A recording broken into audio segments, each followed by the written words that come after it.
Welcome, everybody.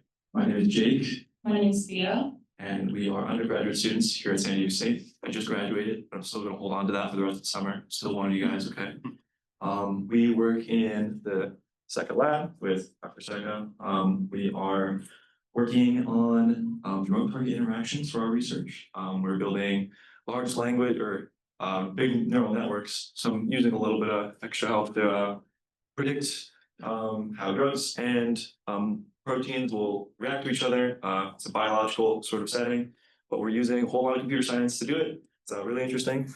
Anything to add? Yeah, a little bit about our backgrounds. I'm a public health major studying also computer science and statistics. And I'm a statistics, or I was a statistics major with emphasis in data science, but I took more CS classes than I did statistics classes.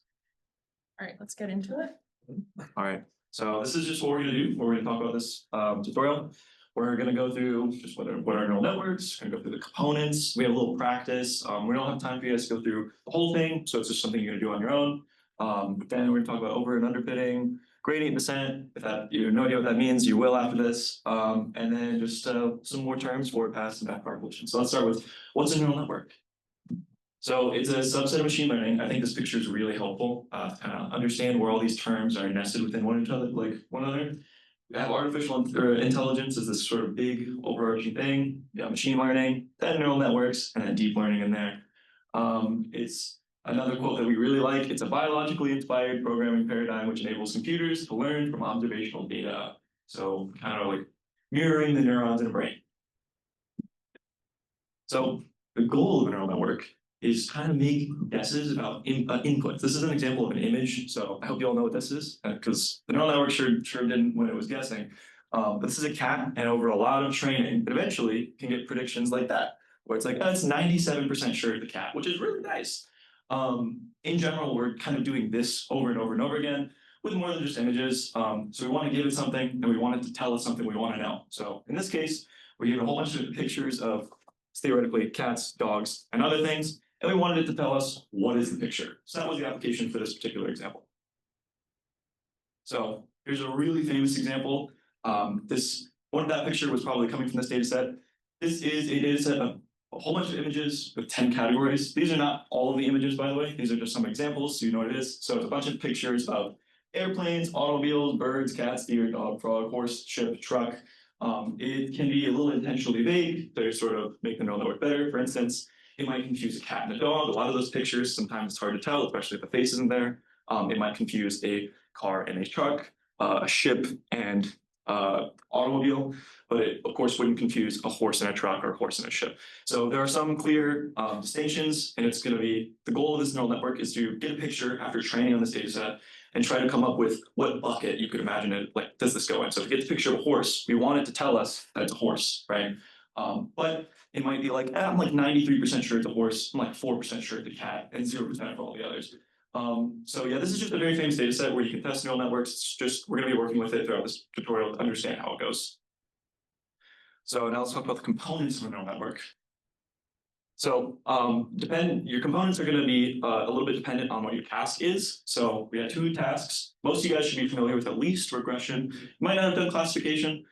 Regression is trying to come up with a discrete prediction, sometimes continuous prediction online, a specific number of like, what if I were to ask my neural network, what is the temperature going to be tomorrow? We want it to give us a value, a number. So it's like, it's going to be 83 degrees tomorrow. And this could be based on a whole bunch of different things. It could be based on a picture of the campus the day before. And in that case, it might not be very good at it. But if you give it a bunch of data, like what was the temperature like on this day last year? What was the temperature like throughout the week? What was the temperature out, et cetera, et cetera. These are input values. And eventually, hopefully, it'll come up with an accurate prediction of what the weather will be tomorrow. Classification is a little bit different. Instead of just regression, instead of just giving us a value, we have two buckets that it's going to return either hot or cold. So it might do this sort of regression task, but instead of giving us 84 degrees, it'll say, okay, well, that lines up in the hot bucket. So it'll say that these values would align in the bucket of hot. So we would say hot tomorrow. So classification is sort of like, I say buckets a lot because that's often the term, but it's imagine you have a bunch of buckets and every time you get inputs, you're trying to drop them in one of them, you're classifying things. Whereas regression, kind of a number line and you're trying to get a specific value on it. So here's another example with the regression tasks. This is a line of best fit. I imagine most of you guys will be very familiar with this, but if you're not, this is the line that is trying to basically predict on average where we would expect a y value given a certain x value. And so if x was 2, we would expect in this line of best fit, it's approximately y would output to be approximately 2 as well. Obviously, it's not going to be perfect. You're not going to get 100% prediction value. But this is just sort of showing in a linear setting, and they're not always going to be linear. We'll talk about that. What you're trying to predict. Neural networks are essentially fitting a line of best fit if it was a linear setting. Error is measured by distance between the regression line and the data. Residuals, right? How much were we off by? That's another way of saying that is loss. How much information did we get wrong? And that's how it knows how to do better, right? You can see on the right there, the mean squared error is going down as the line is fitting itself. So it's learning over many iterations. How much am I getting this wrong by? Classification is sort of similar, but instead of having a line, we're having kind of like districts. This is a nice way to see it. It's iterations of a neural network trying really hard to group these sort of these similar buckets together in certain parts of the graph. So in this example, like dogs and cats, it's trying to find like some separating line of like these obviously numerical inputs for dogs and cats doesn't make a whole lot of sense in the setting, but just for the idea, these could be pixels in an image, and that's how it can read the image. This could be sort of features of the animal as an input value. Anyway, you might see some like overlap between cats and dogs and not as much with snakes. Snakes might be completely separate because their input values are not even close to cats and dogs. There's always going to be outliers. You're never going to get 100% prediction for the classifier. But in general, you try to come up with these sort of buckets to put your input values. Try to get, in general, something that's usually correct at predicting. So realistically, though, it looks a lot like this. This is what you would see for 10. This is what all over here, all these colors are the different buckets and where they would match up with the input values. So there's a lot of overlap, and that is going to happen. You're going to get things wrong. It's difficult to classify. You'll see a lot of the ones like automobile and truck. Sometimes they're like overlapped with each other. Or yeah, auto is in this purple area here, and then truck is inside that purple area because trucks are automobiles. You're going to get a lot of overlap. So it's a challenge to get something that predicts perfectly like this, but it is absolutely doable with the tools you'll learn today. So what even is in a neural network? Bunch of things. Most important thing that kind of drives everything is the weights. So these are the slopes of the lines per se. These are all like y equals mx plus b. These are all linear sort of equations in each of these nodes without an activation function. So they are the weights are the things that changes. So if each of these nodes were something like eyes or fur or things like this, something simple, and you had an animal that didn't have eyes, right? After one iteration, it would pretty quickly realize like, okay, the eyes is not going to be a valuable predictor in this case because we don't have that. So the weight would be to 0. It would adjust the weight. How much do we care about this particular input value? That's one way to simplify it. There's usually a lot more nodes and a lot more weights. But in general, weights are what changes over time. It's what grows. Bias can be added after the fact, sometimes to reduce symmetry. It really just depends on your application. There's not always bias in a neural network. It's something you'll learn about as you go through these tutorials. Now the nodes are these weights of inputs. So it's like, it is y equals mx plus b over multiple nodes. So it's kind of a collection of linear expressions. And that's why we have activation functions to increase a little or introduce complexity. If it was just no activation function, if it was just these linear expressions, we would only be able to capture linear relationships because you're not getting any extra terms in there. You're not getting any quadratics, any cubics, any this, that, or the other. So activation functions are things we apply to these nodes after the calculation for the linear function to introduce some complexity, capture some more difficult relationships. And we'll get into that too. Here's exactly what I say. Great. So activation functions, as Jake was talking about, introduces a little bit of nonlinearity into our linear inputs or data. And there are various different things that you can do with activation functions. There are many activation functions that you can do to introduce nonlinearity at various layers within your neural network. And we're going to get into a couple of those really quickly. To start, we have sigmoid. This is one of the early days activation functions. Now it's pretty much used more towards the end for classification tasks. And as you can kind of notice, as we're approaching infinity, we get closer to 1, we get closer to 0. So as you can assume, if we have pretty large numbers, then our derivatives are going to be pretty low and it can get lost. And it's just a little tricky to use in a lot of the hidden layers. So for very large or very negative inputs, slope approaches zero, which gives us really slow learning, which we do not want. So usually in hidden layers, we use this function called ReLU, which is rectified linear unit. It's most commonly used. It's pretty simple. If you have a positive value, it remains the same. But if you have a negative value, it's going to kick it, negative or zero value, it's going to kick it to zero, which effectively introduces nonlinearity. That's no longer a line, a straight line. And it's least computationally expensive and it converges really quickly during learning. So we like to use it in hidden layers to introduce a little bit of nonlinearity into our data. Yeah. And then we have softmax, which is another thing that's used more towards the end for multi-class classification, which, yeah, it's going to say kind of like the cat that I showed you earlier. It's going to say I'm 97% sure that this is a cat, but there's like a 1% chance that it's a dog, 2% chance that it's other, you know, it's going to be within the 100%. It's for multi-class classification. But yeah, this one's awesome. I like this one. Yeah, this is a little bit of like the fundamental understanding that you have of neural networks to begin with. You have your inputs, it goes into this black box, something happens to it, and then there's an output. It's kind of this joke. It's like you put your data into this big pile of linear algebra and then the answers come out on the other side. Then it says, what if the answers are wrong? You just stir the pile until they start looking right. That might sound crazy, but that's effectively what happens. In general, this is going to come as a shock. The computers don't actually have brains to like learn how we would learn. So a lot of the time it is, well, the way you actually do it is multiple iterations, stirring it, trying really hard for it to pick up something from you, stirring the pot over and over and over again. And eventually, with enough, we would call punishment, which would be like reducing the weights or removing weights altogether from some nodes, it'll pick up on some of the relationships that a human might naturally have picked up on just by looking at it and be like, oh yeah, I'd imagine dogs and cats look similar. Yeah, it's like similar to learning in real life. It's an iterative process. It's going to pass forward through, and we're going to get into that a little bit later on what that looks like more specifically, but that's all we know for now. So next we're going to work on some components of the neural network, which first we have the input layer, which is just the input features. No computation occurs in this layer. You're then going to pass it through your hidden layers where all the stuff happens is within the hidden layers, basically. So where all the nodes are that we were looking at, the weights and whatnot, the activation functions take place. The input layer is kind of where you're giving it perhaps pixels of an image or specific temperatures on a given day for some tasks. But yeah, the actual neural network things happen in the hidden layers. Yeah, and then we get an output, we compare it to what we know, and then we're going to adjust based on that. So this is another very famous application of neural networks. This is one animation that is in a list of a whole bunch of them. We really like this part though. So for 24 by 24 image of handwritten digits, the data is flattened into one long vector, and this is our input vector. And some of these parts, right? They have white, they have gray. These are handwritten digits. So from 0 through 9, the handwriting of a certain participant. That's a handwritten 9. Some of the ink is a little more extreme, where the pen touched the paper particularly, but along the outer edges of the ink, maybe where the ink bled through or didn't touch as aggressively, it read it as more gray, not necessarily white. Now, those are values that can be numerically associated. You can come up with maybe a 0 to 1 opacity value.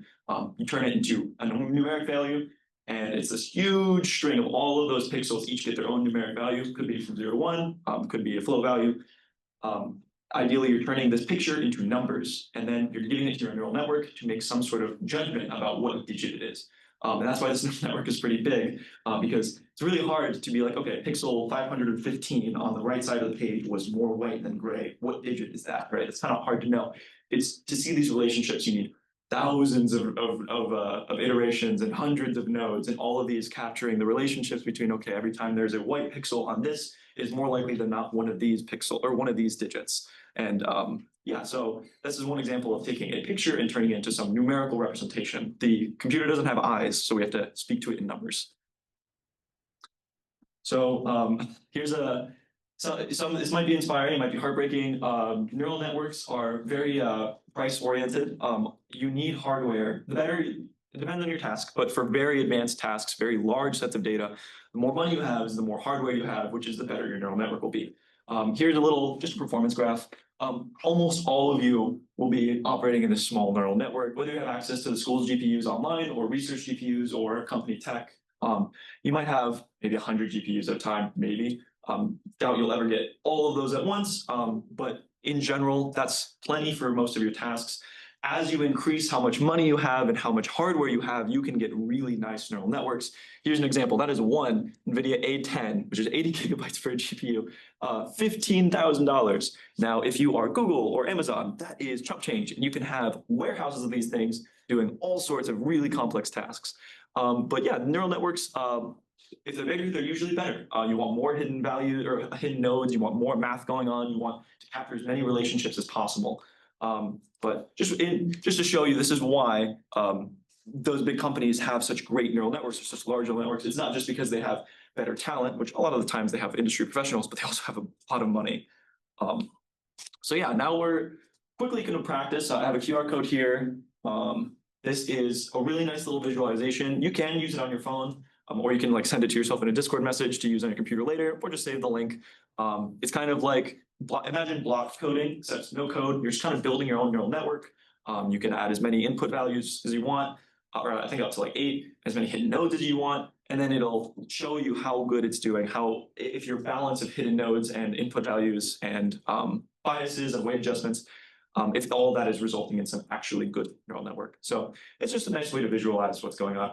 We'll give you a couple minutes to scan that. This is a good thing to experiment with to kind of understand how different things that you mess with in a neural network can like influence the outcome or the output and how quickly it minimizes. So, yeah.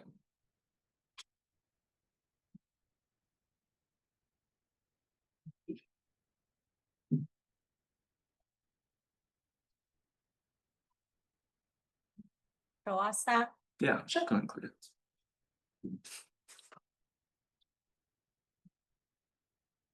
So here's what you should be seeing. You get a whole bunch of features. Like you get just a standard X. This is, imagine a linear graph that we're looking at, like a 2-dimensional X and Y axis. Some of your input features might be your X1 rather, your X2, sort of the districts of your inputs. Then you can have X squared. This is introducing some nonlinearity. And then the other value squared. And then the product of the two, sine of X1, sine of X2. These are all input features. So if you click them, it'll add it to your network. And then you got hidden layers. So a hidden layer would be sort of steps of the process. One hidden layer, this one only has 1 neuron. This one has 2 neurons. So you can add more hidden layers up here. You want to click some of those? Yes. Hidden layers, so what's up? Boom, boom, boom, boom.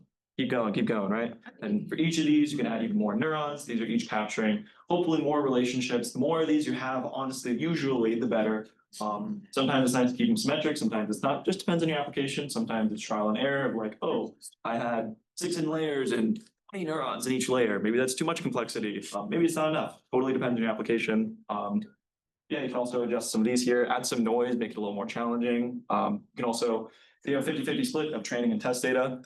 If you're not familiar with that idea, we're going to talk about it a lot in underfitting and overfitting. Yeah, this is just a cute little tool. No code needed here. It's just nice to take a look at, sort of visualize what we're even doing. You don't get to have these sort of visuals when you're coding in Python. It is all locked behind the code, and you kind of have to do this in your head. So it's nice to see it here before you actually start coding. All right, I don't think so.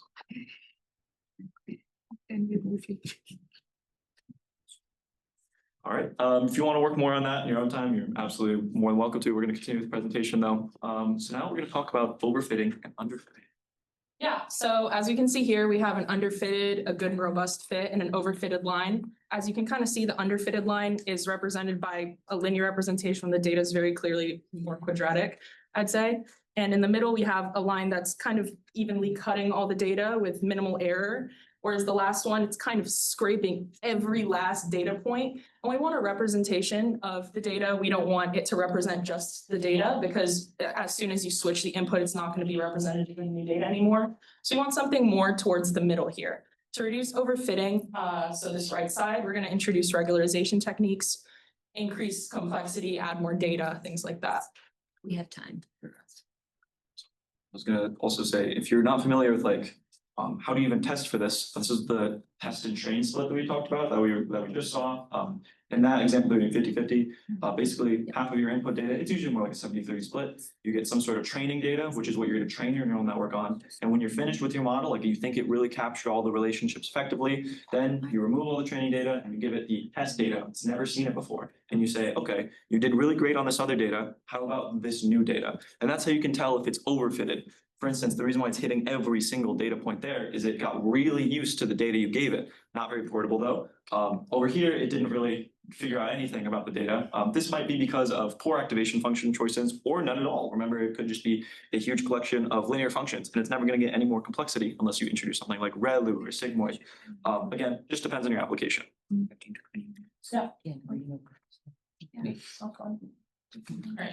Yeah, so regularization is a method to dampen the weights of the data to make the model generalize better. So as you mentioned, we don't want it to be hitting every single one of these points. We want it to be aligned representative where these points are going so it can be generalized to other data. So yeah, that's kind of demonstrated the image right there. We do not want it to be overfitted. That's a big no-no. Yeah, to dampen the weights, we're reducing the amount, we're reducing how much it rewards itself or punishes itself depending on the loss. So it's not making such big changes depending on the switches in the data. It trains a little bit less extreme. That way it generalizes better. It doesn't overfit as fast. Right. So learning rate, it's a very important thing in us improving our model here. So we obviously want our loss to be at the minimum. So we're iteratively going to take steps down to the minimum, and we want to do so in a way that's efficient, but not too much, you know? So we want to take decently sized steps towards the minimum of our loss function to improve our model. As you can see on the right, as it gets closer and closer to that minimum there, that line is, although I would argue that that would again be better represented by something else, the line is getting better and better of a fit for the data there. So kind of going off of that, you can see when the learning rate's too low on the left, it's taking little tiny little baby steps, which takes forever. And we don't want to do that, especially when you have limits, computation, time, whatnot. But we also don't want it to be too high because it's going to bounce around. It's going to be way too chaotic. We're not going to be able to predict it. It might not even reach the minimum. So we want it to be somewhere in the middle, just right, where we're swiftly moving to the minimum point, but not sitting there waiting for it to do so forever. So in the math of this, we'll see how exactly it's doing this. But a good way to explain it for now is consider it to be sort of an extra term, literally just multiplying what we're getting out of consider your slope. You will be multiplying the weight by a certain amount. So if you're multiplying it by 1, that means all the changes in the weight and the changes in loss, you're accepting 100% of it. But if the more you reduce your weight or you reduce your learning rate, you might be only taking 10% of those changes at a time. It's another way to dampen your weights. Move slower, don't take big steps. Now, the reason why it's too high over there is it might, on the first iteration, be like, I'm 100% sure that this is a horse. Like, I got it down. And then you go through all the loss and it's like, you were not even close. This is a helicopter. That's not even close. And then it might be like, oh my gosh, I'm so sorry. You're right. It is a dog. You're so right. And it might jump to the other side. That's instead of it bouncing from prediction to prediction, you might want it to slowly take in the advice of the weights, and you'll see how that happens mathematically. Yeah. And so we're going to look back at our CIFAR 10 model. Here on the left, we have a learning rate of 0.01, and then we progressively get smaller, 0.001, 0.0001. So we're going to compare training is represented by the solid line, validation loss is represented by the dotted line. As you can see, the learning rate of 0.01 is just not performing too well. It drops off really quickly. And I don't think it's ever going to converge in the future. But as we look at the other two, they're pretty similar in nature. They kind of converge at a similar point, have a similar pattern, but the learning rate of 0.001, although I would argue between the two would probably be optimal, they follow a similar pattern and don't overfit like the other one. So yeah. Yeah, I was gonna say, when we're looking at these sort of graphs, what's ideal is not only do we want the loss to be very minimal, the lower the loss means the lower the error, the better the predictions, etc. Not only do we want the loss for both of them to be very minimal, we would prefer to have them be about the same loss. If your training loss is higher than your validation loss, you might be underfitting, or it could be another issue. If your validation loss is higher than your training loss, you have overfitted. That means you've done excellent on the training. That's when the solid line might pass the dotted line. The training has gotten incredible. It understands the trained data very well. But when you go to validate it, when you give it that new data, it starts making more mistakes. Ideally, you want them to sort of match up. You want them to hit hit really low, you want very minimal loss, but you want them to be about the same. Yeah, so as you can see in the last one, they kind of come basically together at the end, whereas they kind of cross at the learning rate of 0.001. So that's why we say we want something in between, because we don't want to take too long with it, but we don't want it to overfit. And these are not the only learning rates. So Yeah. you could choose it's a flow value, you can pick whatever you want, but these are just examples of some high range, mid range, low range. Right, so now we have our accuracy, as you can see, as we expected, validation accuracy, test accuracy, train accuracy of learning rate 0.01 is not looking good. Whereas the other ones are looking, again, pretty similar, but again, the overfitting a little bit, you kind of notice that. They're pretty similar in nature, as we kind of described previously. This kind of conveys a similar point. But again, in this case, we'd probably choose a learning rate of somewhere in between the two. Yeah, you can see that volatility. It's just great. It's taking in, it's like apologizing profusely for being so wrong and then going in the complete opposite direction because it's taking in too much of the change. All right, now we're gonna get into gradient descent a little bit. Don't be afraid of this equation. So what the dot equal signs means, we're iteratively updating the model parameter, which is going to be our weights within the neural network, by using the gradient of the loss function, which is represented by J theta. So we're basically trying to find the steepest part of the loss function, slowly moving down via like in steps the size of our learning rate. So as you kind of saw in the visuals earlier, it's kind of, I like to think of the gradient part as the compass. It's gonna point you towards the steepest part and then go down. So. And then we can see that learning rate there as well. This is telling us how much to listen to that compass. How much do we trust it at any given moment? So it's multiplying our direction by a certain amount to sort of, if the learning rate was just 1, it would be like, okay, yeah, it trusted it all the way. But the more you reduce it, the less volatility you get, because sometimes that compass might not point in the exact right direction, might be a little bit off, sometimes it can be completely off, it just depends. Yeah, and things like this might be a little spooky to look at, but when you understand them conceptually, it's really nice to also have the equation there because then you can apply it to other things. And then this was just kind of the description that we just had. If you wanted to make note of it or anything, we're basically just iteratively getting closer and closer to the minimum. And then a number of different kinds of gradient descent, some of them again more efficient than others. Batch gradient descent is when you go through all the data, just get closer and closer, not pretty computationally expensive, whereas mini batch gradient descents where you take chunks of the data and use them to improve your function. And then stochastic gradient descent, as you can see, it's more random. It's pulling random points, kind of jumping around. The circles indicate that it's like concave. So it's kind of bouncing around there, but it eventually converges. What you're looking at here is the red is the point at which minimum is essentially your best model. Red is the minimum parameters for the best model. So they're all trying to get there. Obviously they can't see this like we do, because then otherwise you should be like, oh, just go in that direction, go a little bit more northeast. But this is just a visualization of them trying really hard to get to the best model. Stochastic gradient descent is another example of that volatility at a cheaper computational price. You might think like, oh, this is incredible, this is so great, but it went straight there. Very expensive. Yeah, so as we kind of realize moving through this presentation, you kind of want to play a game of balancing computational expense and accuracy. Obviously, you want things to be as accurate as possible, and if you have the materials to do so, but you also sometimes need to juggle that with using some different methods if you don't necessarily have all the computational power. All right, so that's gradient descent out of the way. That's, if you want to know more about that and the linear algebra and the sort of calculus of it, you should take a neural networks class. There's neural networks class here at San Diego State, CS 553. I highly recommend. We both took it with Dr. Sekeh. It's incredible. But a lot of the times, just a reminder that math will be kind of hidden behind Python libraries, where you won't necessarily need to do it yourself all the time, but it is really helpful to know what's actually going on. It's kind of a bad habit to download a library in any sort of coding language and just start typing in things, waiting for it to autocomplete. Like, oh, okay, that's probably what that does. You probably want to read through the documentation and understand things. But I know not all of you will, that's why we're here. So we're going to keep going. Let's explain what forward pass and back propagation is. So here's some definitions. These two are very similar, like in name, but they're very different things. Just the only two definitions I'll throw at you right now. Backpropagation is the process the neural network uses to learn from its mistakes, adjusting the weights, right? That we talked about earlier. It's what's going on in each iteration. That's what a back propagation is. Now, a backward pass is a step in that back propagation.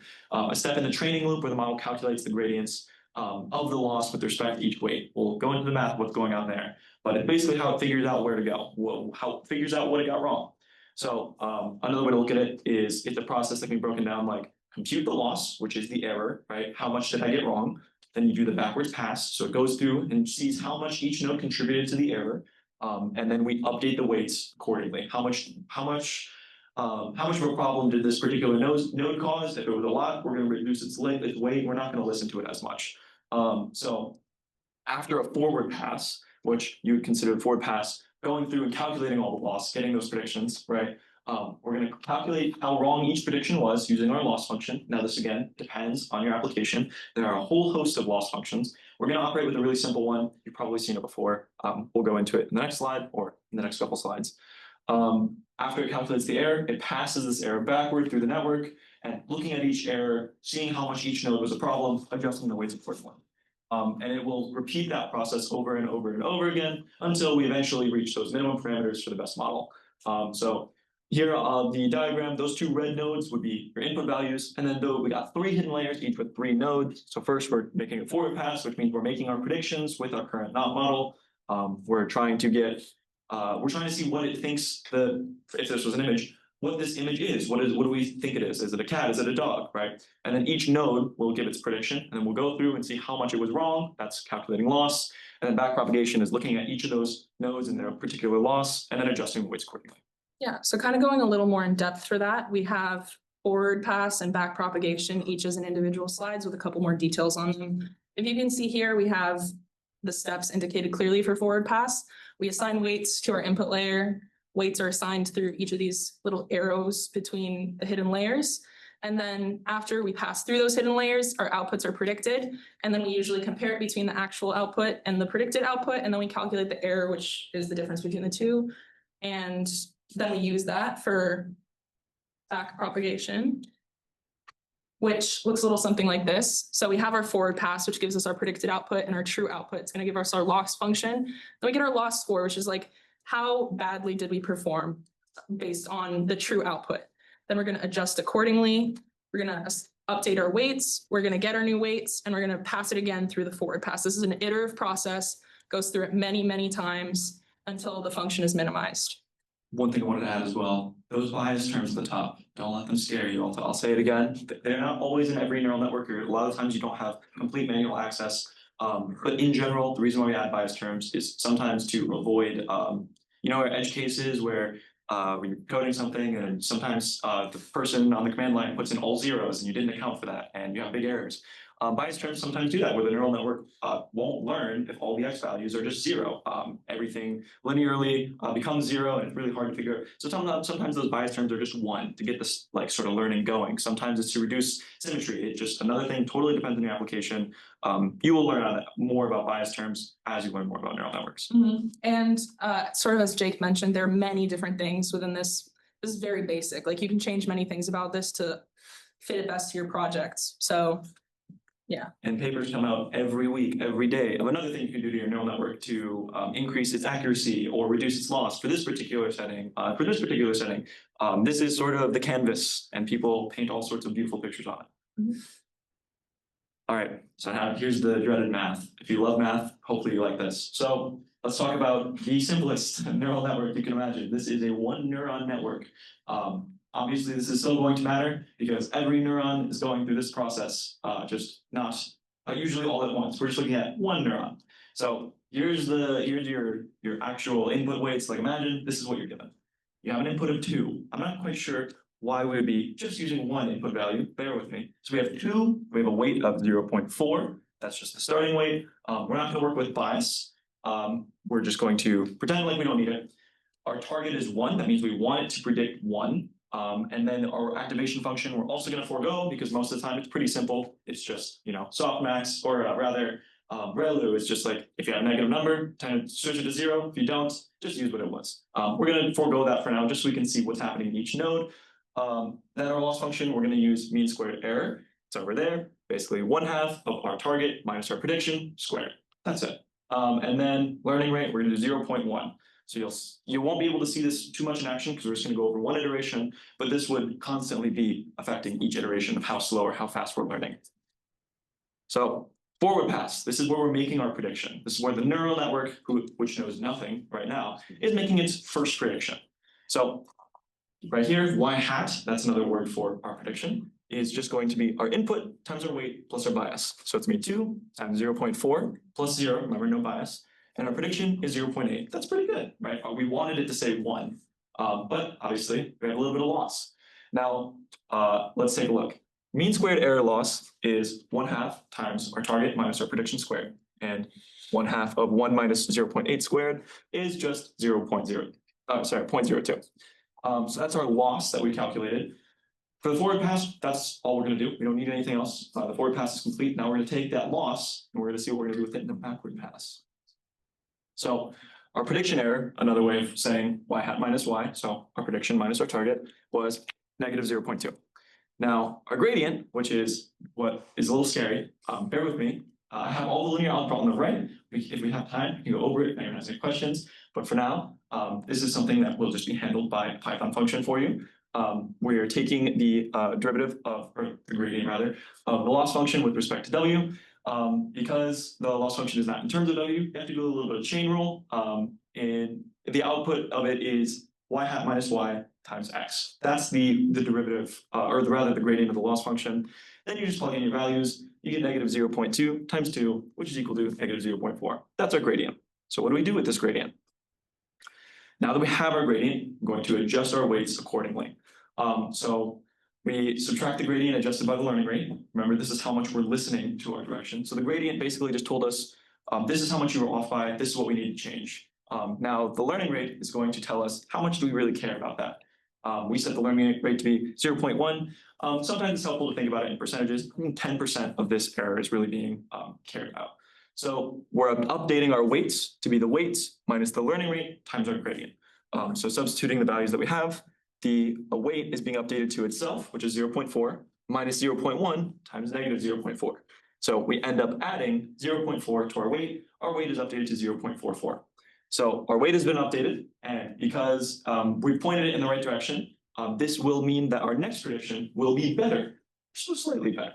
Now, if this learning rate was smaller, it would be ever so slightly better, right? Get smaller and smaller and smaller. We're adjusting it smaller and smaller depending on our learning rate.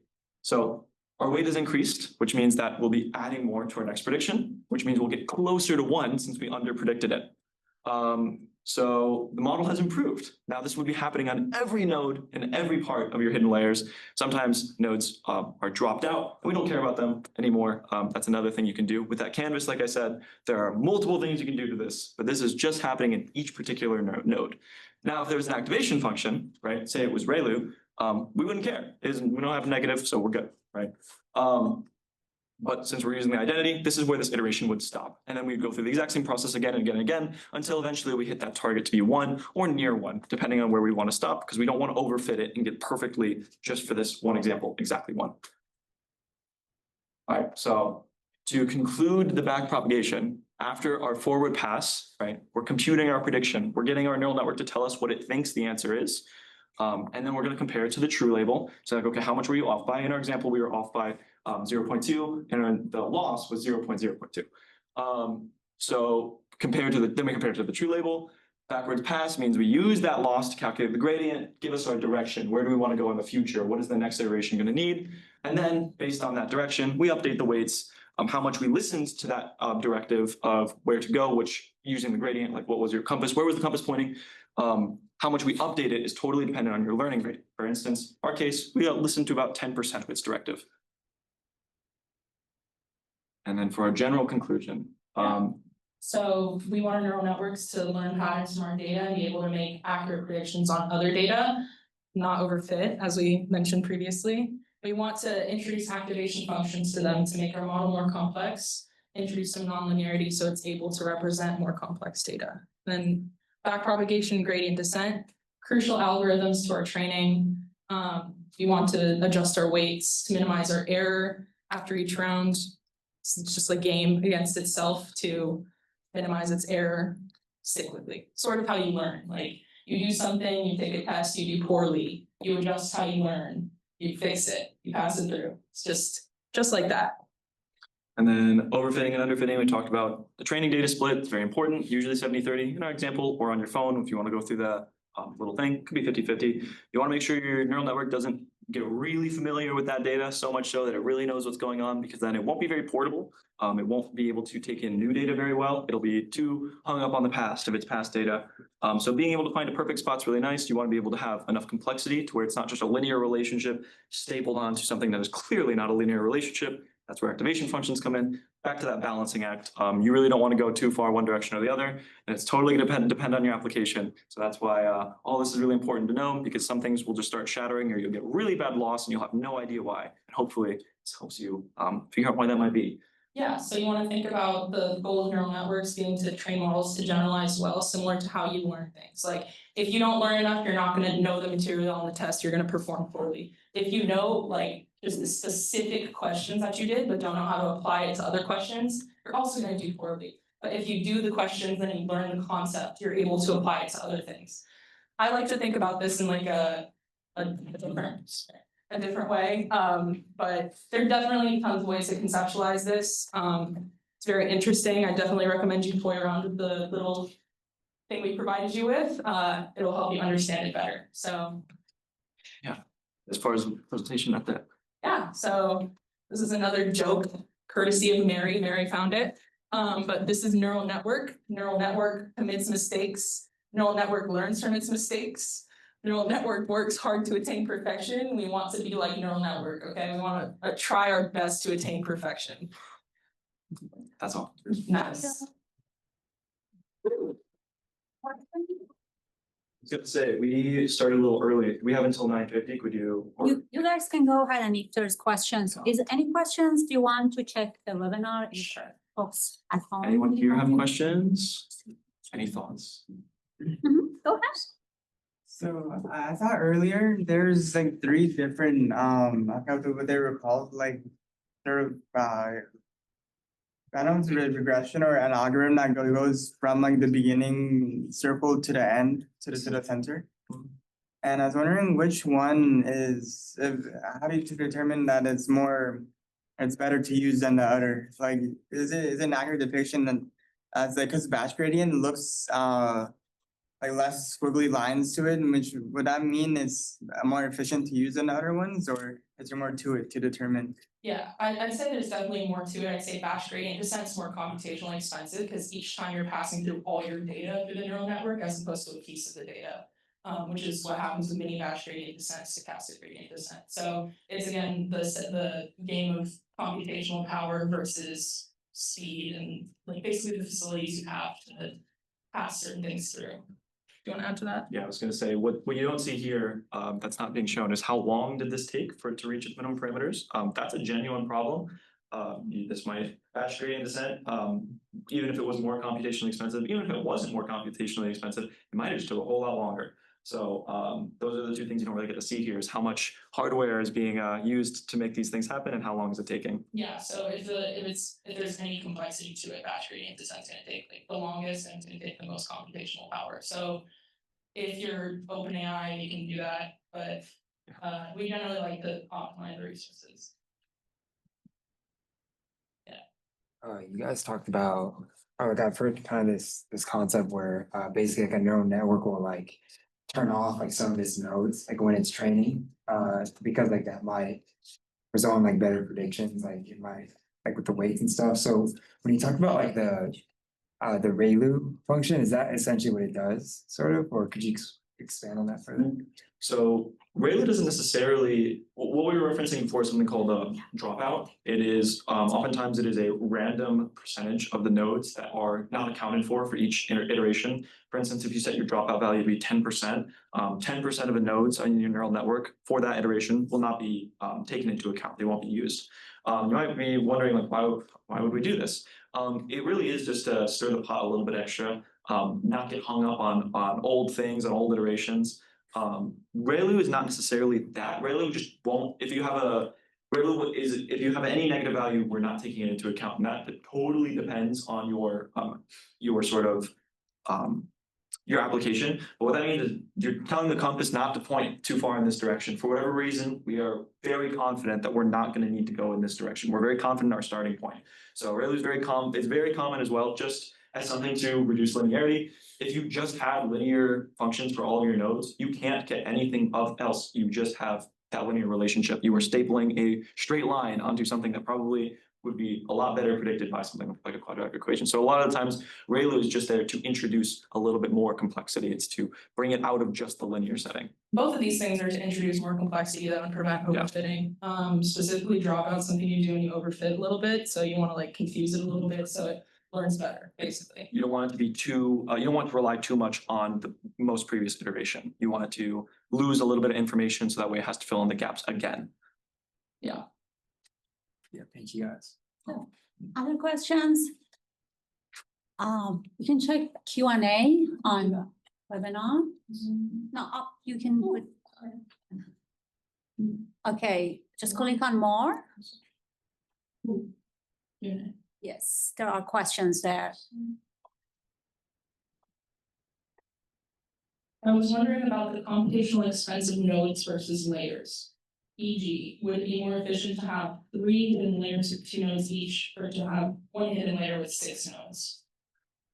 So this is a very good question. It is, I hate to say it again, totally depends on your application, but one way you could look at it is a layer is often what is sort of, you can think of it as like markers for each prediction. So each layer, each node in a given layer is they're all operating independently of one another. Like they're not talking to each other when they're computing, and then they send it to the next one in the line. So if you want your computations to be complex, if you want it to be long, like you want a lot of complexity on the first layer, like you think there's a lot of those relationships going on.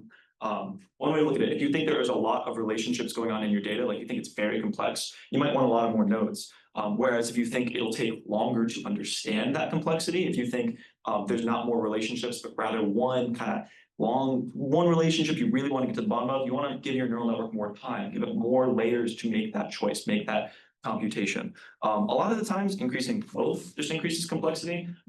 On that little QR code, that little website we showed, you can see for that application, for the inputs of just X1 and X2, you can see the difference between maybe a 3x5 neural network or a 10x10 neural network or a 20x20 neural network, right?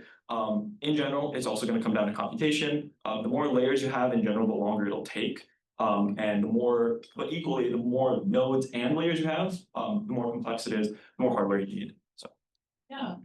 hope that answers your question. Then Is there a rule of thumb how much data in terms of dimension is minimally required if you want to use a neural network?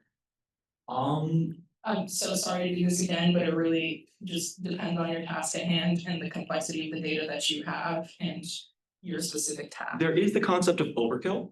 Sometimes a very simple learning algorithm, sometimes just plotting a line of like least squared regression line. If you're familiar with any statistics, sometimes that's all you need. That's going to get the job done very well. You might not need a neural network. Maybe the relationship of your data is not that complex. For instance, if you're looking at the height and weight of people in a K through 12 school, or not weight, height and age of people in K through 12 school, in general, the older they are, the taller they are. That's not a very complex relationship that's going to need a neural network to figure out. Usually like a least square, like you're probably going to be able to fit a line, like a y equals mx plus b, one linear line on any of, pick your favorite data application, like Minitab or MATLAB or any of these places. You'll be able to capture that pretty easily with very simple tools.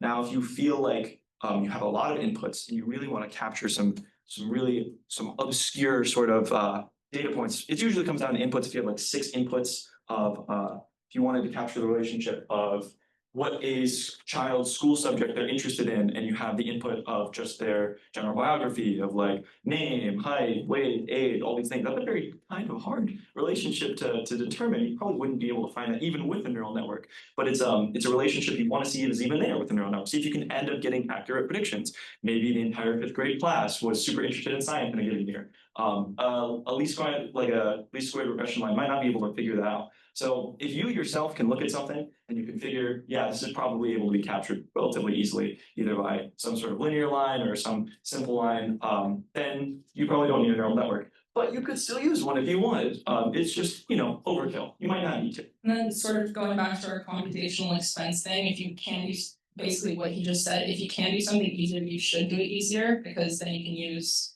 your computational expense elsewhere. Yeah, so in general though, some of the examples we used were pretty simple, just so you could see the math. You really wouldn't want to use a one neuron network in any setting, I don't think. Yeah, if you want a simple example to use neural networks on, type in most famous neural network testing databases. You will end up with things like the CFAR10 dataset. You'll end up with the handwritten digits dataset. These are really good datasets that have very complex relationships that you can find with the neural networks. Those are really good examples of what neural network might be applied on. Yeah, and just to address the Zoom directly, if you have any questions, please drop them in the Q&A so we can address them.